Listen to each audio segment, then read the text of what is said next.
certains ont proposé la naissance d'Ismaël. Alléluia. On y va. Genèse chapitre 16, verset 1. Prenez vos Bibles s'il vous plaît. Même tous ceux qui nous suivent en ligne, prenez vos Bibles. Genèse chapitre 16, verset 1. Sarai, femme d'Abraham, ne lui avait point donné d'enfant. Elle avait une servante égyptienne nommée Agar. Gloire à Jésus. Amen, amen. La Bible dit dans le premier texte, la Bible dit depuis que Abraham et Sarai étaient en couple, ils étaient mariés, alléluia, Sarai n'avait pas eu d'enfant. Gloire à Jésus. Et le Seigneur a appelé Abraham. Le Seigneur a commencé à lui faire des promesses. Alléluia. Mais malgré toutes ces promesses, Sarai demeurait toujours sans enfant. Gloire à Jésus. Amen, amen. Et la Bible dit elle avait une servante égyptienne nommée Agar. Alléluia. Amen, amen. Amen, amen. Ça vous rappelle quelque chose? Une personne,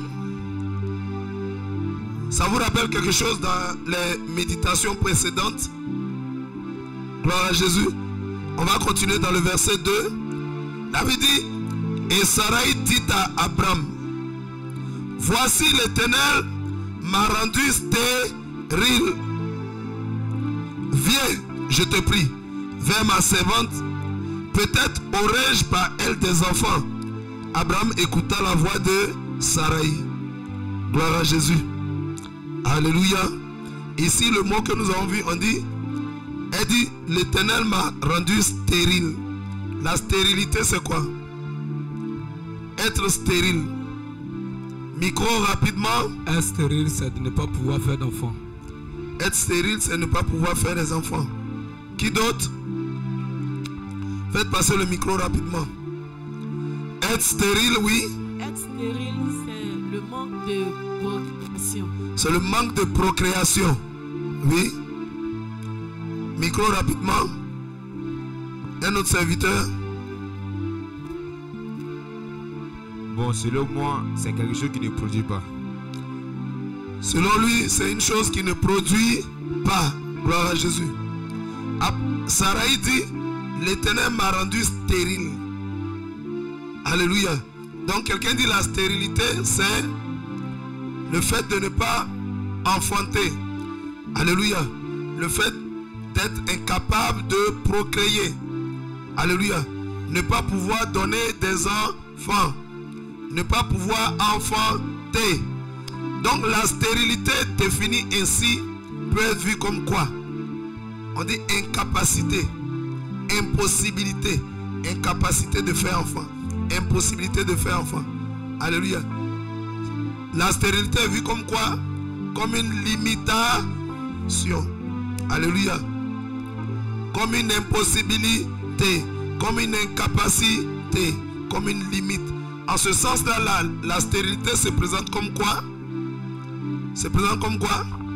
C'est un problème. Acclamons le Seigneur Jésus-Christ. Alléluia.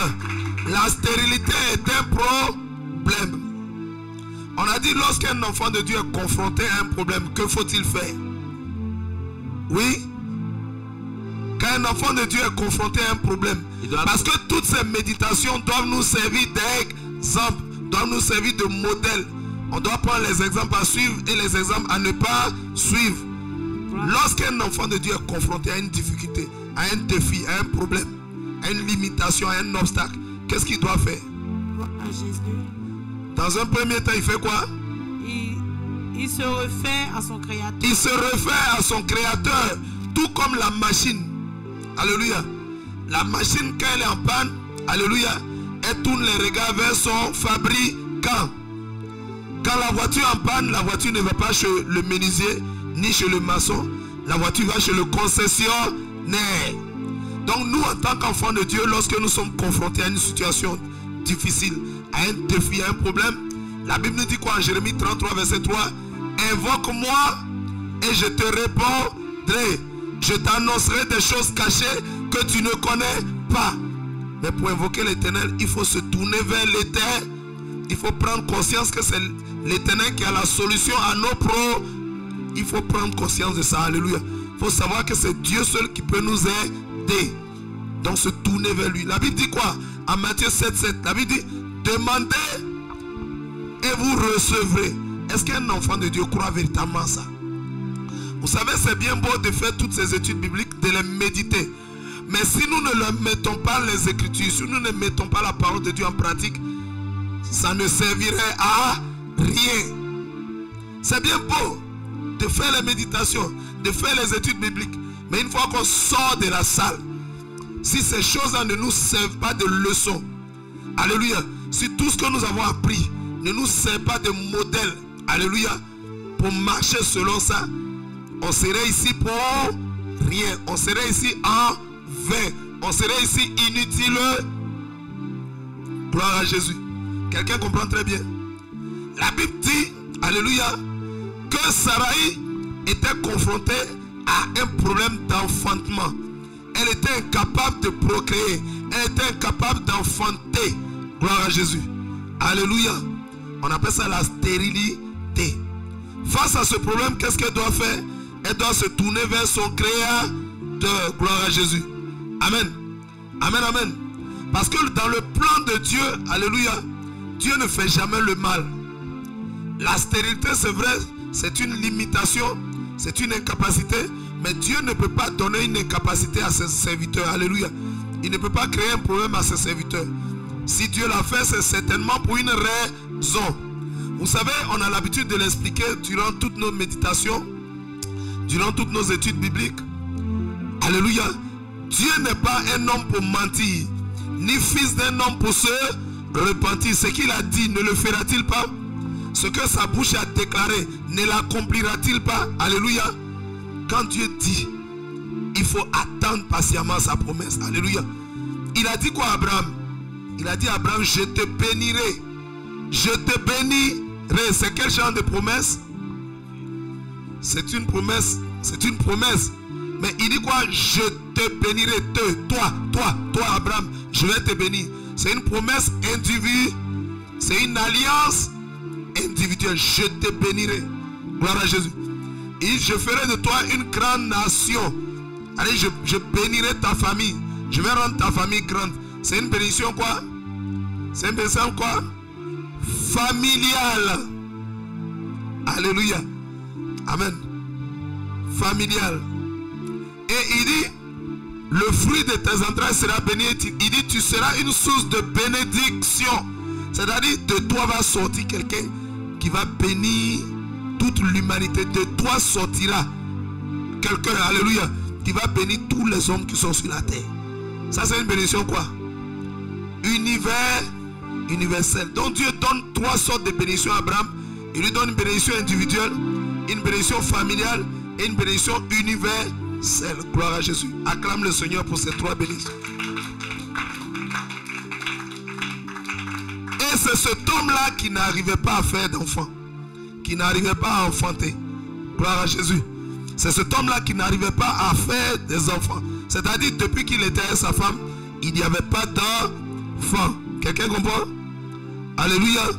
Dans le verset 2, Sarai dit à Abraham, voici, l'Éternel m'a rendu stérile. On a déjà défini la... Viens, je te prie, vers ma servante.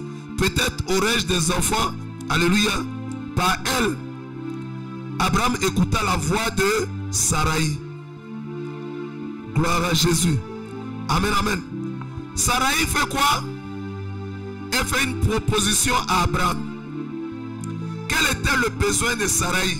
C'était d'avoir des enfants. Qu'est-ce qu'on a souvent dit ici? Lorsqu'un enfant de Dieu, lorsqu'un homme qui est créé par Dieu, alléluia, tout homme est créé par Dieu, un homme, alléluia, ressent un besoin qui se présente en première position. C'est le serpent qui se présente. Pourquoi il est si prompt à se présenter? Dieu dit quoi? Dieu nous a déjà dit. C'est-à-dire nous avons des multitudes de besoins. L'homme a plusieurs besoins. L'homme a un besoin de se nourrir. L'homme a un besoin de se vêtir, porter habit.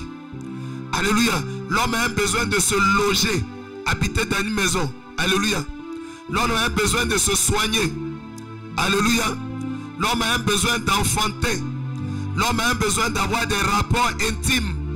Dans tous ces besoins, toutes les fois où vous allez manifester ce besoin, le diable a dit, tu as besoin de quoi? Tu veux t'habiller? Je vais te montrer des habits chocos, des habits sexy, des habits tendance, mode, style, look.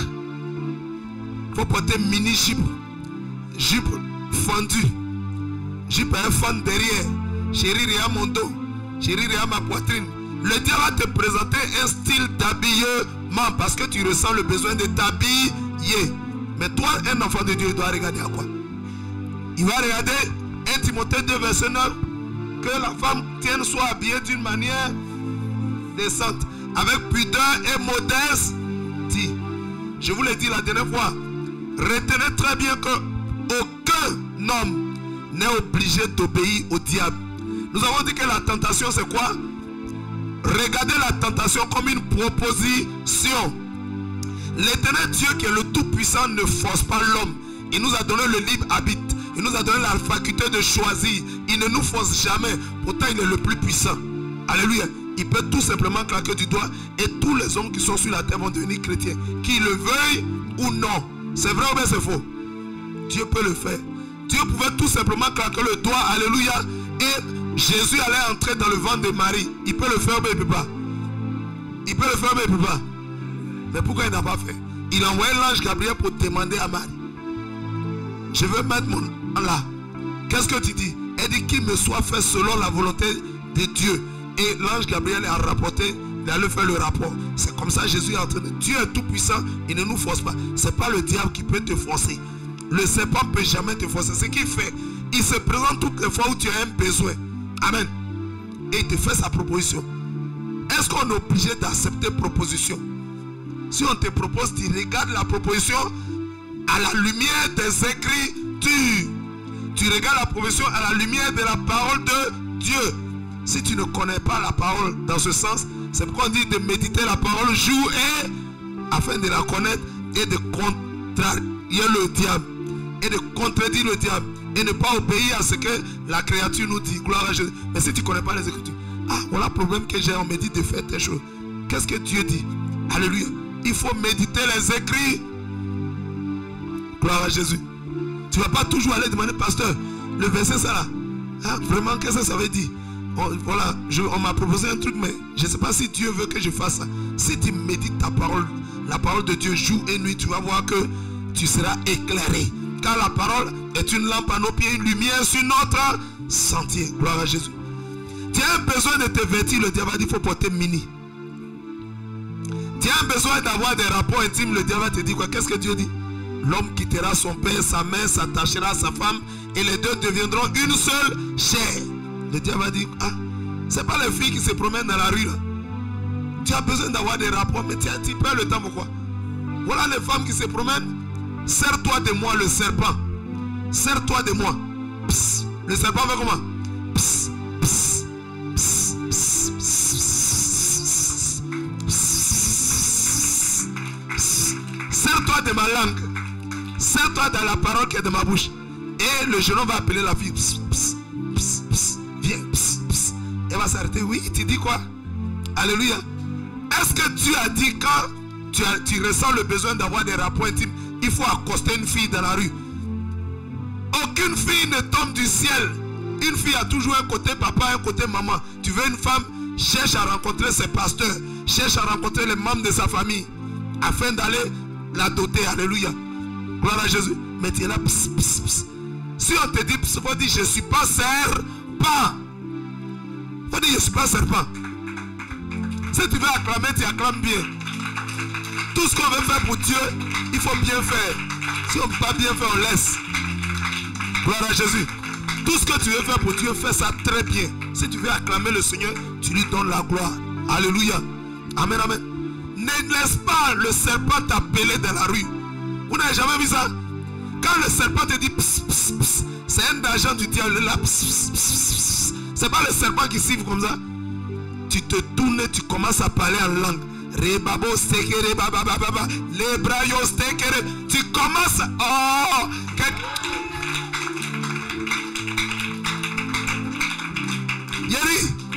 Il va dire c'est quel genre de fille ça. Aïe, toutes les filles qu'on arrête, elles viennent se placer bien. Et puis elles ouvrent grand leur et puis on boule leur oreille. Mais je l'arrête, elle parle une langue inconnue. Je ne comprends même pas ce qu'elle dit. Il va savoir qu'il y a femme et il y a... Toutes les femmes ne sont pas la même chose. Gloire à Jésus. Il va savoir qu'il y a des filles intouchables. Ce sont des servants de Dieu. Gloire à Jésus. Amen. Mais toi tu es chrétien, on t'appelle. Commence à renverser le serpent. Commence à écraser la tête du serpent. Il te parle, toi tu pries. Il te parle, tu lis le serpent. Il te parle, tu dis, hey, passons, esprit de sirène de saut. Esprit. Il va dire, hey, c'est quoi ça? C'est quoi ça? Ben, il n'a jamais vu une fille à qui il est en train de s'adresser et puis elle est en train de faire combat spirituel. Il va voir que ça là, c'est pas femme de la rue. C'est la fille de Jésus. Quelqu'un comprend? Alléluia. Besoin d'avoir des rapports intimes. Dieu t'a donné la solution. Besoin d'avoir des rapports intimes. Il faut te marier. Gloire à Jésus. Mais le diable va te dire, tu n'as pas besoin de te marier. Vous attrapez rapidement, allez rapidement. Il y a un hôtel là, allez-y rapidement. Le diable propose toujours ses solutions. Amen. Tu as besoin de manger, le diable va dire, oh, voilà un garçon qui va manger poulet, vous allez aller dormir. C'est comme ça on dort. Qui t'a dit qu'il y a sommeil? Alors manger poulet, allez dormir. Qui t'a dit que j'ai sommeil? Qui t'a dit j'ai envie de dormir? Alléluia. Gloire à Jésus. Amen, amen. Besoin de, on a déjà parlé, besoin de se vêtir, besoin de manger, besoin d'avoir des rapports, besoin. Il y a quel besoin? Il y en a tellement. N'oubliez jamais, toutes les fois vous allez ressentir un besoin. Le besoin c'est quelque chose de naturel. On doit le satisfaire. Mais on ne devrait jamais le satisfaire en dehors de la parole de Dieu. On ne doit jamais satisfaire nos besoins.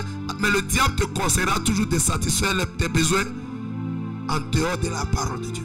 En dehors de la volonté de Dieu. C'est pourquoi il a créé au jour d'aujourd'hui toutes ces notions de mode, de style, de look.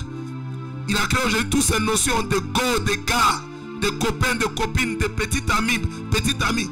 Ah, c'est ma petite amie. Papa, où est ta petite amie? Où est ton petit ami? Il y a des parents qui encouragent leurs enfants à avoir des petits amis. C'est démoniaque. Ça ne vient pas de Dieu. Il y a des parents qui sont des... Moi, je suis chrétien évangélique. Mais hey, papa, où est ta petite amie? Tu n'es pas chrétien. Dans la Bible, alléluia, la Bible dit que les concubins n'iront pas au ciel. Les adultères n'iront pas au ciel. Les infidèles n'iront pas au ciel. Les fornicateurs n'iront pas au ciel. Petit ami, c'est l'esprit de fornication. Alléluia. Copain, copine, c'est l'esprit de fornication. Alléluia. Goga, c'est l'esprit de fornication, de débauche et d'impudicité. Il n'y a pas gars en Jésus. Je parle des vrais enfants de Dieu. Je ne parle pas de la religiosité. Ah, on est des chrétiens. On est des chrétiens. Mais si tu veux même, ton église n'a qu'à s'appeler église évangélique. Très évangélique. Des hommes rachetés par Jésus-Christ dans la sainteté, de la pureté, de Saint-Esprit qui barricade de feu tous les enfants de Dieu du peuple élu et qui va directement au ciel. Même si le nom de ta communauté c'est comme ça, c'est pas ça Jésus regarde. Les démons s'en foutent de ça. Ils vont te dire il faut prendre go. Il faut avoir gars. Alléluia. Le diable a institué un système de gars et de go.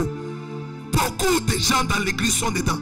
Beaucoup de personnes dans l'église sont dans go et gars. La go, c'est ça qui, quand elle finit de prouver ton argent, elle te laisse et puis elle go. Le gars, quand il va venir te presser comme oreille, il te gare. Et puis il avance sur une autre. Il cherche encore une autre. Go et puis gare. Vous ne comprenez pas. Acclame le Seigneur.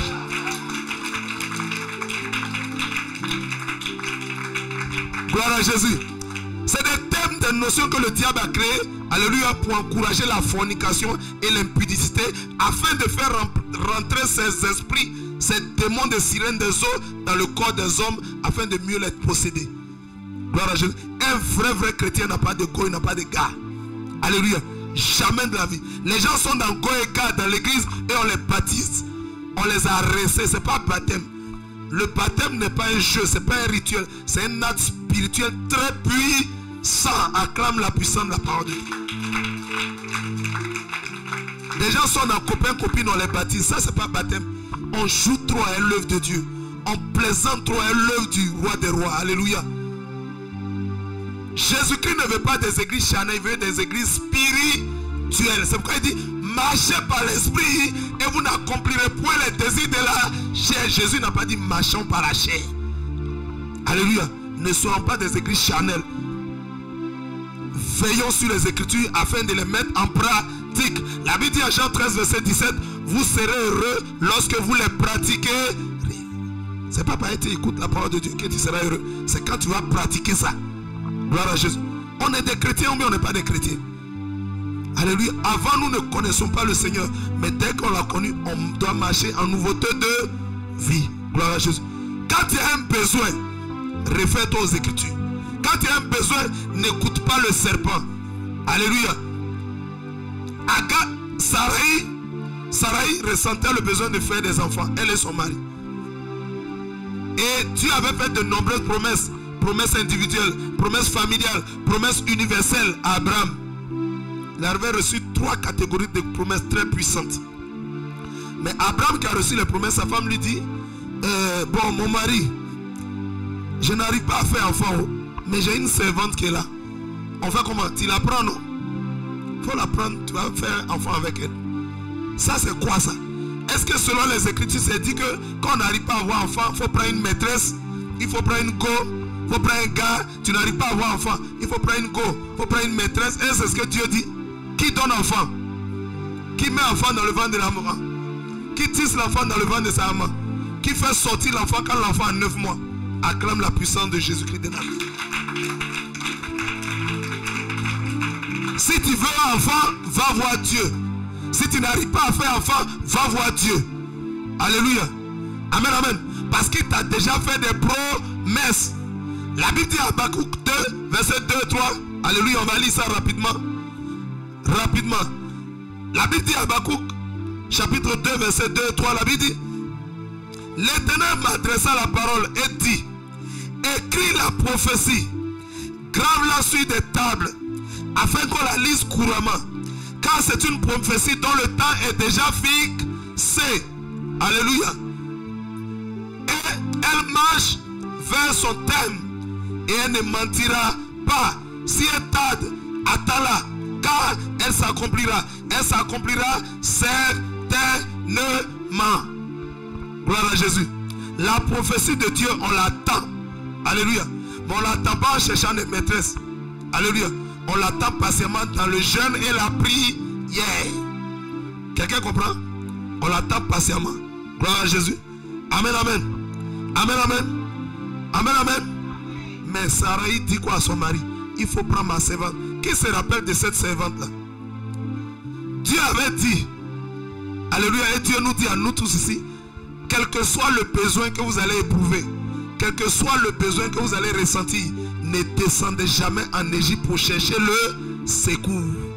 Dieu nous a dit ou il nous a pas dit? Il dit, il ne faut jamais descendre en Égypte. Quand Abraham est descendu en Égypte, on a déjà expliqué ça plusieurs fois ici, alléluia. C'est aller quand on a un problème d'enfantement, d'argent, de maison, de quoi que ce soit. On s'en va voir les féticheurs, on s'en va voir les marabouts, on s'en va dans le monde. Quand on veut s'habiller, au lieu de s'appuyer sur les Écritures, on s'en va porter les jupes mini et on est chrétien dans l'église. On vient, on s'assoit devant le pasteur en jupe mini et on écarte les pieds comme ça. Oui, la soeur elle est assise devant le pasteur, petit jupe. Je suis chrétien évangélique pasteur. S'assoit jupe ouverte comme ça et le pasteur est là. Le pasteur est en train de prêcher.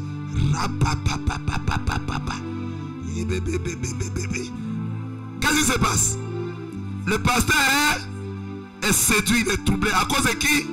À cause de l'agent de la sirène qui est là, qui s'est habillé d'une manière incorrecte, d'une manière indécente et qui est venu séduire le pasteur. Vous comprenez? Alléluia. Amen, amen. Quand Dieu nous fait une promesse, on doit l'attendre. Sarai avait attendu, mais elle ne voulait plus attendre. Elle a dit, prends ma servante. Prendre la servante, ça veut dire quoi? Quand Abraham était descendu en Égypte, quand Dieu dit, il ne faut pas faire quelque chose que tu fais là, il y a toujours conséquence des temps. Je ne sais pas si vous me comprenez. Quand l'Éternel Dieu dit, mes enfants, ne faites pas ça. Nous, les enfants de Dieu, on se doit de suivre ça. Les directives de Dieu. Dieu dit, ne faites pas. Vous ne vous ferez point d'idole. Vous ne ferez point ceci. Vous ne mentirez point. Vous ne volerez point. Un enfant de Dieu l'a ça en tête et puis il applique. Gloire à Jésus. Mais quand Dieu dit, ne descendez pas en Égypte, Abraham est descendu en Égypte. Quand il est descendu en Égypte, il est ressorti avec les choses de l'Égypte. Alléluia. Le texte qu'on a étudié dit quoi? Abraham sortit de l'Égypte avec des serviteurs et des servantes. Agar, elle vient d'où? Elle vient des servantes égyptiennes que Abraham a reçues. Quand il est descendu en Égypte, elle faisait partie de ses servantes. Et c'est elle aujourd'hui qui va créer problème. Si Agar n'était pas venue, est-ce que Sarai allait dire, il faut prendre Agar? C'est pourquoi Dieu nous dit de ne pas descendre en Égypte. Il y a des conséquences là-bas. Alléluia. Descendre en Égypte spirituellement, c'est au lieu de compter sur notre Créateur, c'est de compter sur les choses du monde. Alléluia. C'est référer à la beauté du monde. Alléluia. Se référer aux choses du monde, aux artifices. Alléluia. Aux ornements, tout ça là, c'est le monde. C'est pourquoi Dieu dit, n'aimez pas le monde, ni les choses qui sont dans le monde. Gloire à Jésus. Quelqu'un acclame la puissance de la parole de Dieu. Gloire à Jésus. Alléluia. Vous savez, un enfant de Dieu ne doit jamais forcer le plan de Dieu. Dieu t'a dit, il faut attendre. Mais Abraham, alléluia, de par sa femme Sarah, ils étaient prêts maintenant à forcer le destin, à forcer le plan de Dieu. Un enfant de Dieu ne devrait jamais forcer le plan de Dieu à s'accomplir. Alléluia. Pourquoi tu veux aider Dieu à accomplir son plan? Dieu n'a pas assez de force. Dieu n'a pas assez de puissance. Dieu n'a pas assez de force pour pouvoir accomplir ses plans, ses projets. Je vous demande, est-ce que Dieu est incapable? Dieu dit, je vais faire quelque chose. Est-ce qu'il n'a pas les moyens de le faire? Alléluia. Mais toi maintenant, tu veux forcer Dieu à accomplir son plan. Gloire à Jésus. Amen, amen. Amen, amen. Dieu a les moyens. Dieu a la force. Dieu a la puissance. Dieu a toutes les capacités pour accomplir ce qu'il promet. Quelqu'un me comprend? Alléluia. Alléluia. Il y a des gens qui... J'ai entendu des personnes dire que non. Je vous donne l'exemple par exemple de Judas Iscariote, l'un des 12 disciples de Jésus, Judas Iscariote. Alléluia. J'ai entendu une fois une personne dire, ah mais Judas là, il a quand même aidé Jésus, il a aidé Dieu quand même. Ben, si Judas n'était pas là pour vendre Jésus, vraiment Jésus n'allait jamais aller à la croix du calvaire. C'est mensonge. C'est méconnaissance du Dieu que nous adorons. Ce n'est pas connaître le Dieu que nous servons. Alléluia. Si Dieu a dit, j'irai à la croix du calvaire pour payer le prix des péchés des hommes, Dieu a la force, Dieu a la puissance, Dieu a les moyens d'aller à la croix du calvaire. Il s'est déjà fait homme. Qu'est-ce qui peut l'empêcher? Il est déjà devenu homme. De Dieu qu'il était, il est devenu homme à la personne de Jésus-Christ de Nazareth. Donc qu'est-ce qui reste? Si Judas n'était pas là, croyez-vous vraiment que si Judas n'est pas là, Jésus ne peut pas aller à la croix? Vous êtes sûr de ça? Dieu a les moyens pour aller à la croix. Il n'avait pas besoin que Judas vienne l'aider en dehors de sa parole. C'est parce que Judas avait de mauvaises dispositions. Judas était cupide. Judas était voleur. Alléluia. Et Judas était arriviste. Il était voleur, il était cupide. Quelqu'un déjà, tu gères la caisse de Jésus-Christ de Nazareth. Tu es le trésorier de Jésus. Tu vas aller vendre ton maître. C'est quel argent tu cherches encore? Il a vendu à 13 pièces. Alléluia. Gloire à Jésus. Si on regarde la plus grosse pièce au jour d'aujourd'hui, on veut un peu contextualiser. Au jour d'aujourd'hui, la plus grosse pièce d'argent, c'est combien? Non, pas 25. C'est combien? 500. Amen. On veut juste avoir une petite idée, hein, ce n'est pas nécessairement ça. Donc si tu multiplies 500 par 13, ça fait combien? 500 par 10, ça fait combien? 5000. Et si tu ajoutes 2 pièces ou 3 pièces, ça fait combien? 11 500. Ah, ça fait 5 500, donc 6 500. Quelqu'un qui gère le coffre fort, quelqu'un qui gère la caisse de Jésus, quelqu'un qui est le trésorier de Jésus, tu vas faire quoi à 6 500? Si on veut estimer ça à peu près un peu quoi, minimum. Ouais, c'était la cupidité. La cupidité, c'est quoi? Quelqu'un a l'argent, mais il n'est jamais rassasié par ça. Je ne sais pas si quelqu'un me comprend. On ne doit jamais forcer Dieu. Alléluia, on ne doit jamais forcer le plan de Dieu. Gloire à Jésus. Alléluia. Amen, amen. Si Judas n'utilisait pas sa cupidité, Jésus allait aller à la croix.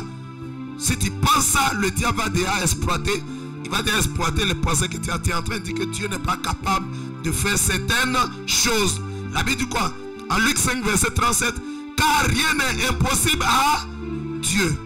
Rien. Dieu est capable de tout. Dieu peut tout faire. Acclame le Seigneur Jésus-Christ.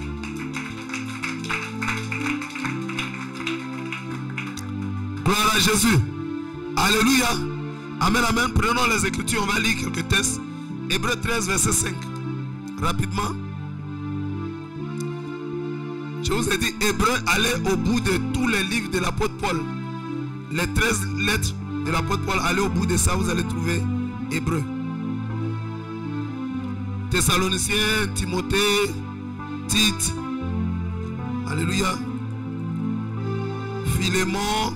Après Philémon, vous trouverez Hébreux. Hébreux 13, 5. C'est le dernier chapitre d'Hébreux. Hébreux 13, verset 5. Je lis. Ne vous livrez pas à l'amour de l'argent. Alléluia. Ne vous livrez pas à l'amour de l'argent. Contentez-vous de ce que vous avez. Car Dieu lui-même a dit, je ne te délaisserai point, je ne t'abandonnerai point. Il dit, il faut te contenter de ce que tu as. Quel est ton salaire? Quel est ce que tu as de temps en temps? Il faut gérer en fonction de ça. Il faut te contenter. Mais si tu as 100 000 francs, alléluia, et que tu t'en prends une maison de 800 000 francs, est-ce que tu t'es contenté? Tu ne vas pas t'en sortir. Alléluia. Judas avait la cupidité, l'amour de l'argent. Lisons 1 Timothée 6, verset 10. La Bible dit en 1 Timothée 6, verset 10, la Bible dit quoi? Car l'amour de l'argent est la racine de un peu de mots, de quelques mots, de quoi? Car l'amour de l'argent est une racine de tous les maux. Et quelques-uns en étant possédés, alléluia, se sont égarés loin de la foi et se sont jetés eux-mêmes. Ce n'est pas quelqu'un qui les a jetés, mais se sont jetés eux-mêmes dans bien des tourments. L'amour de l'argent. Gloire à Jésus. Donc Judas s'est égaré à cause de lui-même ses propres dispositions. Dieu n'avait pas besoin de lui pour aller à la croix du Calvaire. Quelqu'un comprend? Alléluia. Deuxième élément, deuxième leçon que j'aimerais vous dire, c'est qu'on n'aide pas Dieu. Est-ce que quelqu'un me comprend? On n'aide pas Dieu en dehors de sa parole. On n'aide pas Dieu en dehors de sa volonté. Gloire à Jésus. Gloire à Jésus. Lorsque les Philistins, alléluia, ont récupéré l'âge de l'alliance, gloire à Jésus, sous Élie le sacrificateur, quand il désobéissait à Dieu et que tout Israël désobéissait à Dieu, quand l'âge est revenu, David a dit, allons on va chercher l'âge. Et l'âge a été mis sur des bœufs. Gloire à Jésus. Et pendant que l'âge avançait sur les bœufs, alléluia, l'âge passait d'un côté et d'un autre. Achijo, le frère de Ouza, était devant. Et Ouza lui-même était à côté de l'âge. Parce que tu es à côté de l'âge, tu penses que Dieu est devenu ton camarade. Qui est à côté de l'âge? L'âge symbolise la présence de Dieu. Alléluia. Alléluia. Donc toi qui es chrétien, tu es comme Ouza qui est à côté de Dieu. Tu es comme l'ami de Dieu. Alléluia. Tu es comme le partenaire de Dieu, l'associé de Dieu. Mais même quand vous êtes partenaire, on sait qu'il y a le plus grand partenaire. Alléluia. Gloire à Jésus. Alors je disais qu'on n'aide pas Dieu en dehors de la volonté de Dieu. Personne ne peut aider Dieu en dehors des plans de Dieu, en dehors de la parole de Dieu. Alléluia. C'est pourquoi quand Ouza était à côté de l'âge, alléluia, qui était porté par des bœufs, la Bible dit que, alléluia, les bœufs faisaient pencher l'âge de gauche et de droite, d'un côté comme de l'autre. Gloire à Jésus. Et j'expliquais que Ouza était à côté de l'âge, alléluia, se croyait l'ami de Dieu. Bien-aimé, quand tu connais Jésus, alléluia, quand tu es avec Jésus, ne pense pas que Jésus est ton camarade. Ne pense pas que vous avez fait cuire les petits oignons ensemble, que tu peux jouer avec lui. La Bible dit Dieu est un Dieu redoutable. On ne se moque pas de lui. Ce qu'un homme aura semé, il le moissonnera également. On ne se moque pas de Dieu.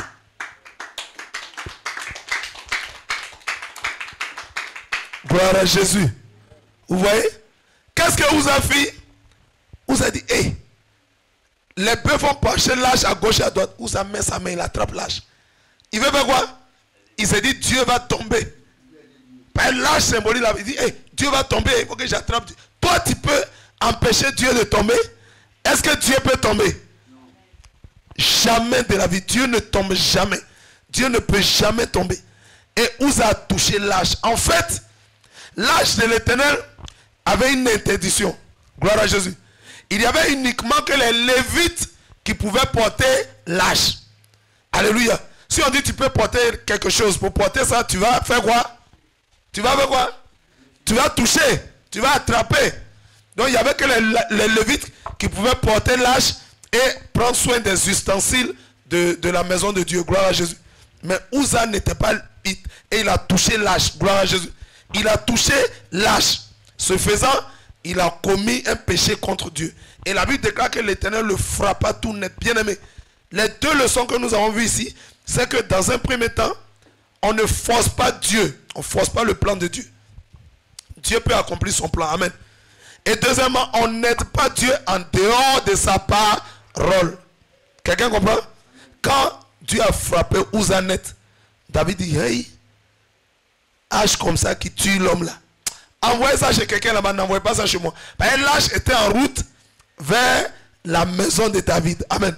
Elle devait venir chez le roi, dans la maison du roi. Parce que l'âge même symbolisant la présence de Dieu, c'est la présence du roi des rois. Donc elle devait venir dans la maison du roi. Gloire à Jésus. Mais quand Uza est mort, David dit, n'amenez pas l'âge ici. Ça tue les gens. Envoyez ça chez quelqu'un d'autre là-bas. Comme toi aujourd'hui, tu dis la présence de Dieu. Je veux sortir de la présence de Dieu. Je veux sortir de la présence de Dieu. Je veux faire ceci. Je veux faire cela. Gloire à Jésus. Et donc, voici comment Uza a été frappé. Alléluia. Parce qu'il a joué avec la présence de Dieu. Dieu nous enseigne toujours l'histoire d'Uza. Pour dire, alléluia, nous devons servir Dieu. Alléluia. Dans l'obéissance, dans la soumission et dans la crainte de sa parole. Quelqu'un comprend? Amen, amen. On ne sert pas Dieu en voulant forcer Dieu. C'est ce que Sarai a fait. Elle a dit, bon, si je n'ai pas d'enfant, donc mon mari va avoir un enfant par quelqu'un d'autre. On retourne à nos tests rapidement. Genèse 16, rapidement. Elle dit quoi? Retournons à Genèse 16. Elle dit quoi? Verset 2. Et Sarai dit à Abraham, voici l'Éternel m'a rendu stérile. Viens, je te prie vers ma servante. Peut-être aurais-je par elle des enfants. Abraham écouta la voix de Sarai. Amen, amen. Ça vous rappelle le premier homme, Adam. Ève lui a fait une proposition. Il faut manger fruit, Laurent, qui était ici. Gloire à Jésus. Et Adam a écouté la voix de sa femme. Voici encore un homme qui écoute la voix de sa femme. On n'a pas dit de ne pas écouter la voix de nos femmes. Est-ce que quelqu'un comprend? La femme est une conseillère. La femme est une aide. Alléluia. La femme est une confidente. Mais c'est toi qui es le chef. Quand elle te donne les conseils, elle dit, est-ce que papa, si on fait ça, ce serait bon. Si on fait ça, ce serait pas mal. Ce serait pas mal. Alléluia. Mais tu vas analyser ces propositions au travers de la parole de Dieu afin de choisir. N'est-ce pas? La femme disait, oui, oui, oui, on va faire ça. Oui, on va tout faire. Oui, on va faire tout ce que tu dis. Oubliant que le diable peut aussi passer par la femme. Dans le jardin d'Éden, le serpent est passé par qui? Il savait que par Adam, il ne pouvait pas faire manger le fruit à Adam. Il est passé par Ève pour faire manger le fruit à Adam. Donc, nos femmes aussi, de la même manière que Dieu nous parle, et que parfois le diable parle, de cette même manière, ta femme aussi, le serpent peut lui donner des propositions. Le serpent peut lui parler. Mais toi, qu'est-ce que tu dis? Pour pouvoir, il faut discerner entre ce que ta femme te dit. Est-ce que ça vient du serpent ou bien ça vient de Dieu? Gloire à Jésus. La Bible dit, Abraham écouta la voix de Sarai. Alléluia. Amen, amen. Verset 3. Alors, Sarai, femme d'Abraham, prit Agar, l'Égyptienne, sa servante, et la donna pour femme à Abraham, son mari. Après qu'Abraham eut habité 10 années dans le pays de Canaan. Qui a donné Agar à Abraham? Qui a donné? D'abord, la Bible dit quoi? Sarai prie. On a déjà étudié ça ici, non? Est-ce que c'est Dieu qui a donné à Sarai? C'est elle-même qui a pris. Dieu n'a pas dit, bon, prends ta servante, il faut la donner. C'est elle-même qui dit, bon, moi je décide, je prends ma servante, je donne à mon mari. Donc la Bible dit, elle prie. Quand elle a pris, elle a fait quoi d'autre? Elle a donné à son mari. Mais toi, garçon, toi le chef de famille, quand on te donne, tu dois dire quoi? Tu dois dire quoi? Tu dois dire non. Tu dois dire non, attention. Qu'est-ce qui se passe? Est-ce que Dieu a dit que pour faire enfant là, n'es-tu pas là quand l'Éternel, le grand roi, nous a fait des promesses? Il dit on aura un fils. Alléluia. Mais la Bible dit quoi? Quand elle a donné sa servante, Abraham était déjà... La Bible dit Abraham écouta la voix de sa femme. Avant même que Sarah lui donne, quand elle a parlé, il était déjà disposé. Je ne sais pas si quelqu'un comprend ça. Est-ce que vous suivez bien l'étude biblique? Pendant que sa femme n'a pas encore donné sa servante, la Bible dit Abraham écouta la voix de sa femme. C'est-à-dire avant même qu'on lui donne, qu'elle lui a parlé. Parce qu'on parle d'abord avant de faire. Amen. On parle d'abord avant d'agir. La parole, l'action est toujours précédée de la pensée, de la réflexion. Alléluia. De la méditation. Quand vous voyez quelqu'un faire un acte, ça veut dire qu'il a réfléchi à ça avant. Il a préparé ça. Alléluia. C'est comme un péché préparé d'avance. Il y a des gens qui préparent leur péché. Il y a des chrétiens qui préparent leur péché. Bon Seigneur, Saint-Esprit, où je suis en train d'aller là, il m'a cherché la soeur là. Si tu es dedans, commence à brûler le taxi que je vais prendre. Il ne va pas brûler. Amen. Taxi est prendre. Un pneu n'a qu'à sauter, un pneu n'a qu'à s'éclater. Pour que je sache que tu ne veux pas que j'aille. Toi, tu ne connais pas la parole de Dieu.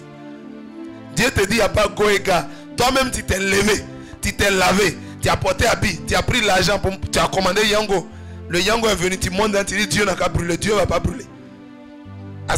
Pourquoi il ne va pas brûler? Il t'a déjà pas... Il y a des péchés préparés.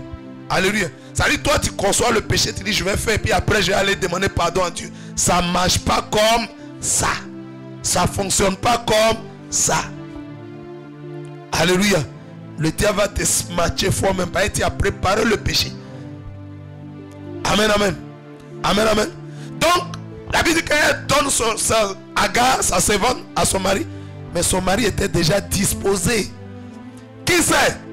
Depuis plus de combien d'années? Près de 10 ans qu'il vivait à Agar. Alléluia. Ouais, il y a des gens qui vivent. Elle est servante, elle est bonne. Il vit la bonne à la maison.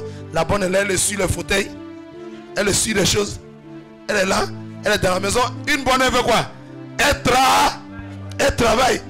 Mais il y a des gens, elle est en train de faire son travail. Toi-même, va faire ton travail. Au lieu d'aller au travail, il y a la bonne. Partout elle suit, partout elle travaille, lui, il est là. Peut-être qu'Abraham déjà regardait comme ça, on ne sait jamais. Ma femme est là. Dieu m'a fait promesse depuis 25 ans. Maintenant, j'avais 75 ans, aujourd'hui j'ai 100 ans. Ma femme a 75 ans. Et une femme de 75 ans, regarde, mais elle est fatiguée. La jeune fille fraîche qui est là-bas, là, qui suit toujours. Toujours elle lave les choses. Elle nettoie les... Peut-être qu'Abraham déjà avait les yeux sur sa bonne. Alléluia. Il avait les yeux sur sa servante. Donc quand sa femme est venue dire, mon mari, il faut prendre Agar. Il dit, hé, hé, toi-même là, tu es dans mon cœur depuis longtemps. Aïe. Hé, ma femme, tu es dans la révélation. Il a sauté dessus. C'est ça même, je vous. Donc il y a déjà des péchés comme ça. Toi-même là, tu voulais pécher avant. Gloire à Jésus. Gloire à Jésus. Alléluia. Acclame le Seigneur Jésus-Christ de Nazareth. Amen, amen. Donc, la Bible dit que Abraham écouta la voix de sa femme. Il était déjà d'accord avec ce que sa femme a dit. Quand il lui a donné, il a sauté dessus. Amen, amen. Amen, amen. Et la Bible dit, allons dans le verset 4, il alla vers Agar, elle devint enceinte. Quand elle se vit enceinte, elle regarda sa maîtresse avec mépris. Dès qu'on lui a donné Agar, la femme est venue dire, bon voilà ma servante Agar. Il dit, bon maman, il faut aller te reposer, va te reposer. Maman, c'est elle non, va te reposer. Dès que sa femme a donné en même temps, il est rentré là-bas, Agar. Gloire à Jésus. Dès que elle est tombée enceinte. Chap. D'après quelqu'un, acclame le Seigneur. Les Ivoiriens disent chap chap. C'est-à-dire rapidement. De vous à moi, si Abraham même n'avait pas les yeux sur la chose depuis là, est-ce qu'il allait se presser comme ça?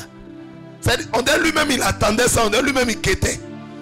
Dès qu'on lui a donné, dès qu'il a pris, dès que la fille est tombée enceinte. dès que acclame la puissance de la parole de Dieu. Dès qu'on lui a donné, il alla vers Agar et elle devint enceinte. Alléluia.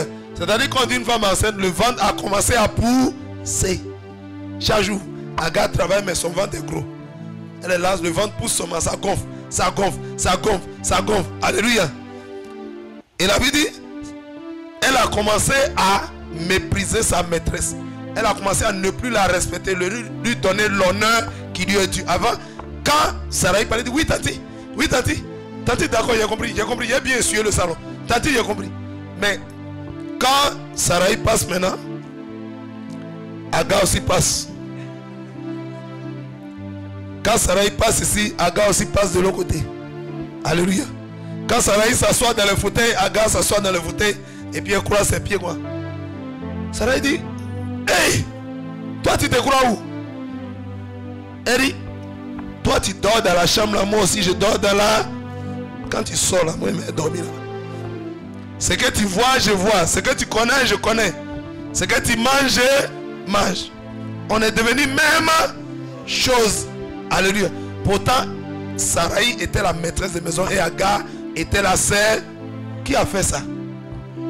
Toi-même ta servante. Alléluia. Il y a des gens qui font chat noir. La nuit, il a une femme là-bas. Mais la nuit là, il rampe. Il rampe. Les enfants disent, mais papa, tu vas où? Et puis tu es habillé comme ça là, dans le noir là. C'est quoi tu fais? Tu fais comme un chat. Il dit, je suis en train de prier. Je suis en train de prier. Dans la nuit là, mais va prier dans la chambre de ta femme là-bas. Il est en train de faire chat noir. En Afrique ici, en Côte d'Ivoire, qu'on dit chat noir. Alléluia.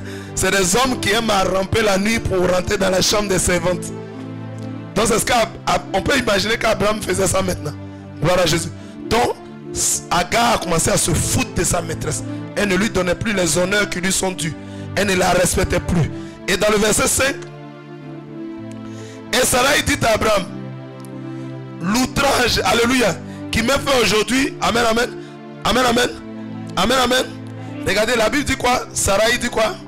Elle dit, ma servante, il faut la prendre pour faire bébé. Amen. Utilise son ventre là pour me donner des enfants. Comment on appelle ça aujourd'hui? Prends ventre de quelqu'un pour faire toi tes enfants. On appelle ça comment on dit? Les mères porteuses, les bébés éprouvettes. Alléluia, les grossesses in vitro, in vivo. Tout ça, ça ne vient pas de notre Dieu. Est-ce que quelqu'un me comprend très bien? Sarah veut faire ses enfants, mais par le ventre d'une autre femme. Prends ma servante, peut-être tu vas me donner des bébés par elle. C'est ce qu'on appelle, alléluia, des mères porteuses. Phénomène mère porteuse ne vient pas de Jésus-Christ de Nazareth. Si tu as déjà fait, il faut te repentir, il faut demander pardon à Dieu. Je sais qu'il y en a qui ont déjà fait. Je sais qu'il y a des chrétiens qui ont déjà fait. Mais dans l'ignorance, ils ne savaient pas. Si tu as fait ça, demande pardon à Dieu. Gloire à Jésus. Répands-toi, mère porteuse. Alléluia. Aujourd'hui, les gens fabriquent maintenant des robots qui peuvent porter des enfants. Tu vas porter ton bébé dans un robot, dans une machine. Ça vient d'où? Dieu n'a-t-il pas créé une femme de femme pour qu'elle accouche bébé? C'est des anomalies, c'est des désordres. Alléluia. C'est le péché contre le créateur de l'univers. Quelqu'un comprend ça? Est-ce que quelqu'un comprend spirituellement quand Sarah dit, tu vas me donner des enfants par le ventre de ma servante? Quelqu'un comprend ça? Si tu comprends, acclame le Seigneur de Dieu. Aujourd'hui, beaucoup de personnes, comme solution pour manque de leur d'enfantement, alléluia, ils n'arrivent pas à enfanter, ils veulent prendre les bébés éprouvettes. Alléluia. Les mères porteuses, les grossesses in vitro, in vivo, ça ne vient pas de Dieu. Tout ça vient du serpent, pour contrecarrer Dieu dans ses plans d'enfantement naturel. Quelqu'un comprend très bien? Acclame la puissance de la parole de Dieu. Si tu as déjà fait ça, va commencer à demander pardon à Dieu. Amen. Il ne faut plus jamais refaire. Que le Seigneur vous bénisse. On continue, on acclame le Seigneur.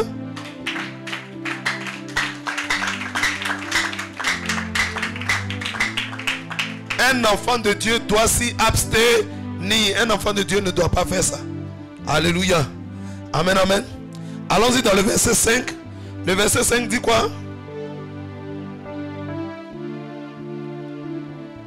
Non, retournons au 4 s'il vous plaît. Le verset 4 dit quoi? Il dit, il alla vers Agar, elle devint enceinte. Quand elle se vit enceinte, elle regarda sa maîtresse avec mépris. Agar, dès qu'elle est tombée enceinte, elle ne respectait plus sa maîtresse. Qui a fait ça? C'est le mari de Sarai qui allait coucher avec elle. Un homme à qui Dieu a dit, je vais te donner enfant. Et Dieu venait de sceller l'alliance. Il dit, je t'ai déjà donné. Amen. Il allait prendre encore femme. Pour régler le problème d'enfantement, qu'est-ce que Dieu a dit? Il faut se marier. Et Abraham, il était marié ou il n'était pas marié? Si tu es marié, tu fais quoi? Tu intercèdes.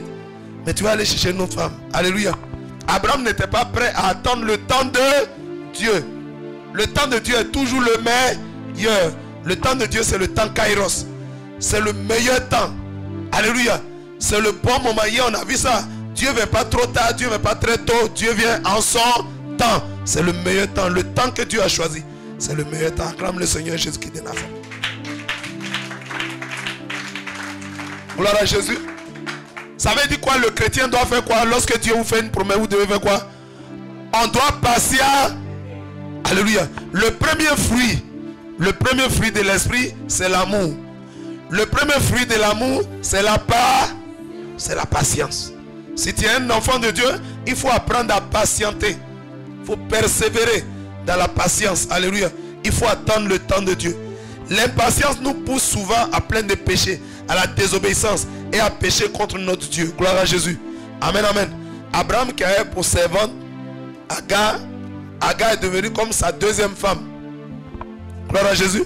Vous connaissez toutes les conséquences que cela a entraîné aujourd'hui. Amen, amen. Amen, amen. Acclame le Seigneur Jésus-Christ.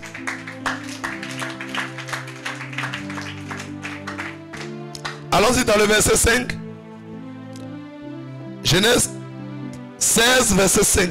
Et Sarai dit à Abraham, l'outrage qui m'est fait retombe sur toi. J'ai mis ma servante dans ton sein. Et quand elle a vu qu'elle était enceinte, elle m'a regardé avec mépris. Que l'Éternel soit juge entre toi et moi. Qui a été à l'origine de ce problème-là? C'est Sarai.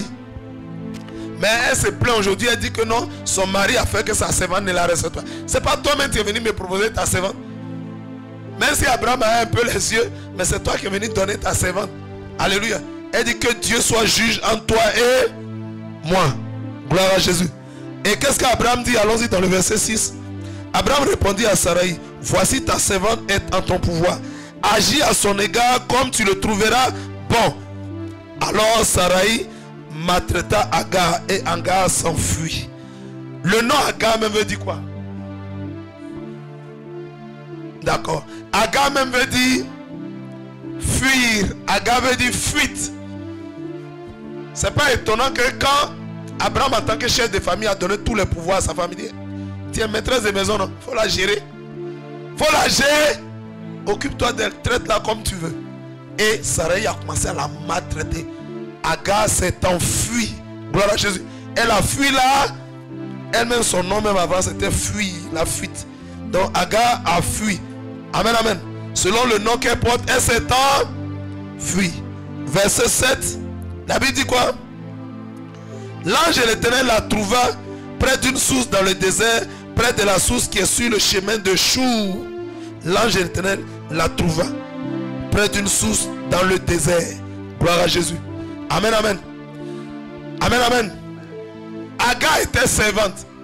Parce que la femme t'a donné son mari, tu ne la respectes plus. On dit c'est ta maîtresse. Ton pasteur c'est qui? C'est ton leader. Amen, amen. Ton pasteur c'est ton leader. Alléluia. La Bible pouvait dire en Josué 1 verset 1. La Bible dit Josué. La Bible dit Moïse serviteur de Dieu et Josué serviteur de Moïse. Est-ce que quelqu'un comprend ça? Moïse est le serviteur de Dieu. Josué a tous ses amis, les autres serviteurs et assistants. La Bible dit qu'ils sont les serviteurs de Moïse. Dans une mission, il n'y a qu'un seul serviteur de Dieu. Alléluia. Il n'y a que quelqu'un dans le spirituel, dans l'esprit, que Dieu reconnaît comme son serviteur. C'est le leader, celui que Dieu a établi et celui à qui Dieu a donné la vision. Gloire à Jésus.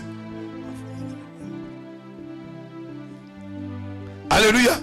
Amen, amen. Celui à qui Dieu a donné la vision. Vous me comprenez? Amen. Mais nous tous, nous sommes des serviteurs de ce leader-là. Mais dans l'esprit, celui que Dieu reconnaît comme son serviteur, c'est le leader qu'il a établi. Tu ne peux pas avoir problème avec le leader et puis avoir raison. Même si tu as raison, tu n'as pas raison devant Dieu. Pourquoi? Parce qu'on ne juge pas les serviteurs de Dieu. C'est Dieu lui-même qui juge ses serviteurs. Tu as problème avec lui. Alléluia. Tu as problème avec un leader. Alléluia. Tu n'as qu'une seule chose à faire. Gloire à Jésus. La Bible dit Moïse, serviteur de Dieu, et Josué, serviteur de Moïse. Tous les serviteurs qui sont dans une mission sont les serviteurs du leader. Je parle de dans l'esprit. Amen. Je parle de dans l'esprit. Amen, amen.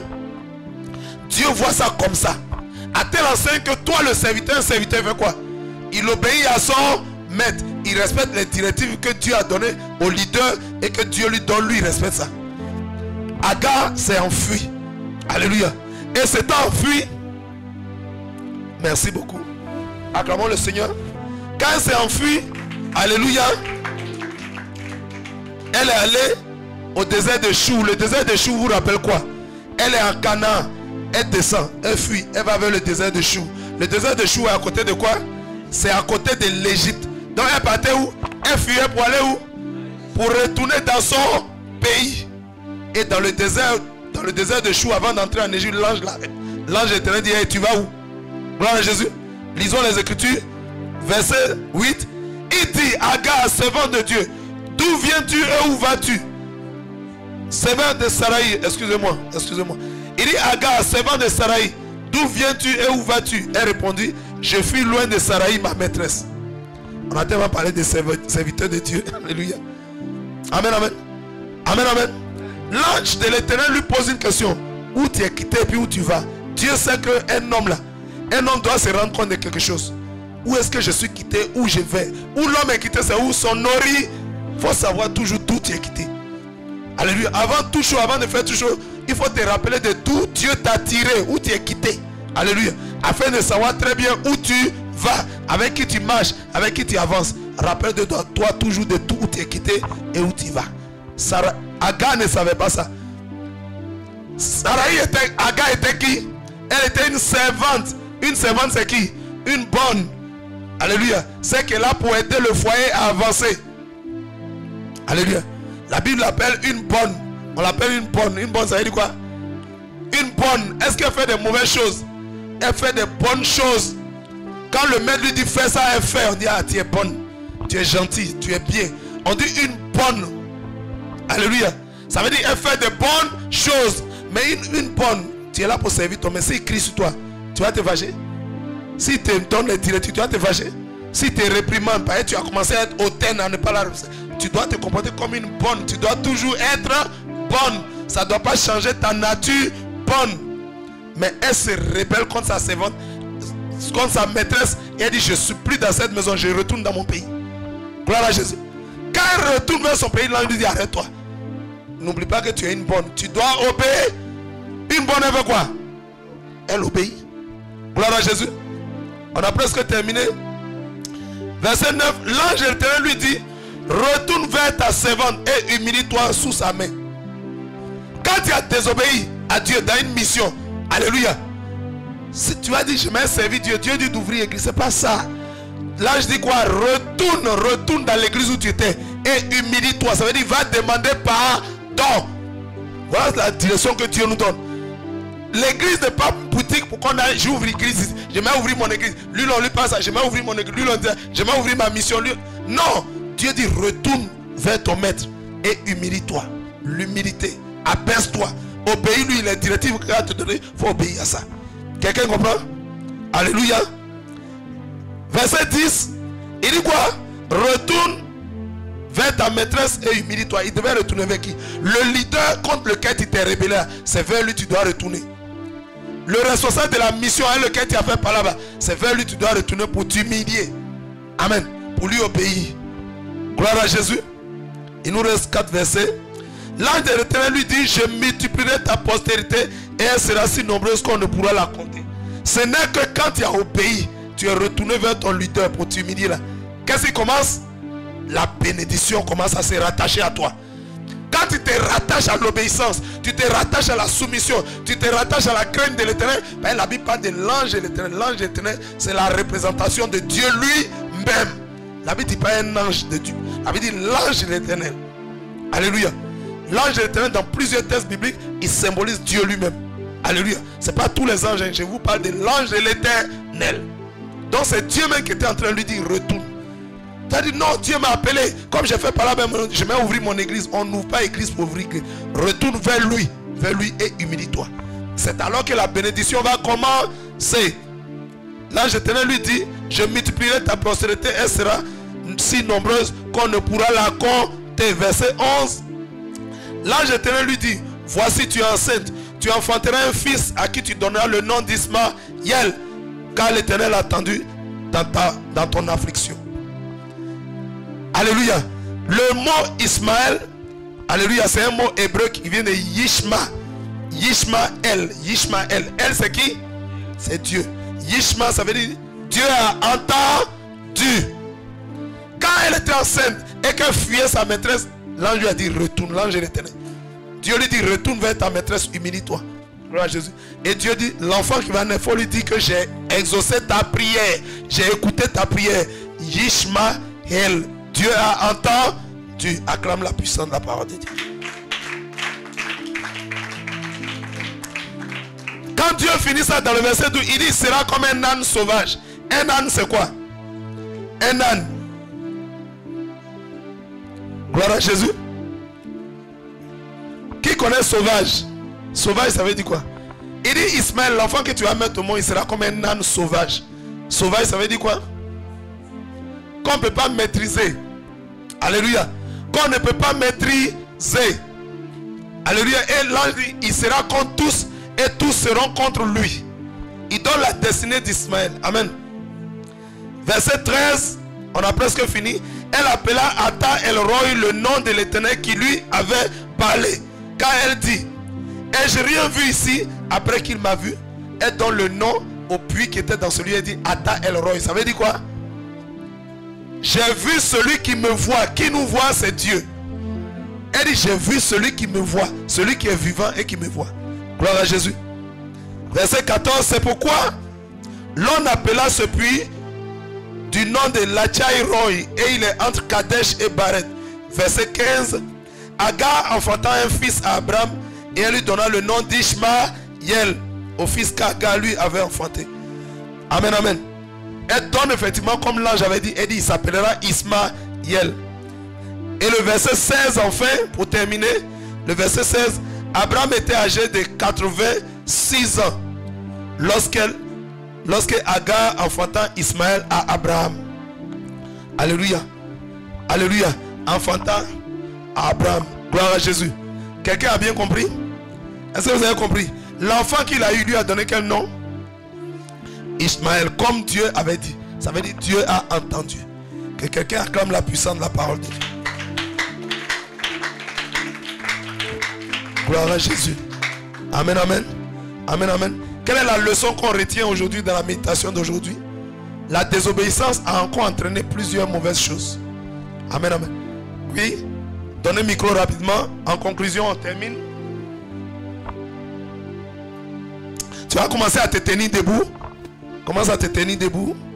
Dès qu'elle donne la réponse, on va prier pour la fin. Gloire à Jésus. Oui. La leçon que j'ai retenue, c'est que lorsque le Seigneur nous donne une promesse, il nous promet quelque chose, nous devons l'attendre jusqu'à l'accomplissement. Jusqu'à l'accomplissement. Si nous prenons un autre chemin, ce chemin-là nous entraîne dans des conséquences très graves. Très graves, des conséquences très graves. Acclame la puissance de la parole de Dieu. Commence à dire merci au Seigneur. Père, nous voulons te dire merci ce matin. Merci pour ton amour, ta fidélité. Merci pour cette méditation que tu as richement bénie. Tu as béni chacun de nous. Que ton nom soit béni au nom puissant de Jésus. Quelqu'un dit shalom. Que Dieu vous bénisse. Shalom, shalom.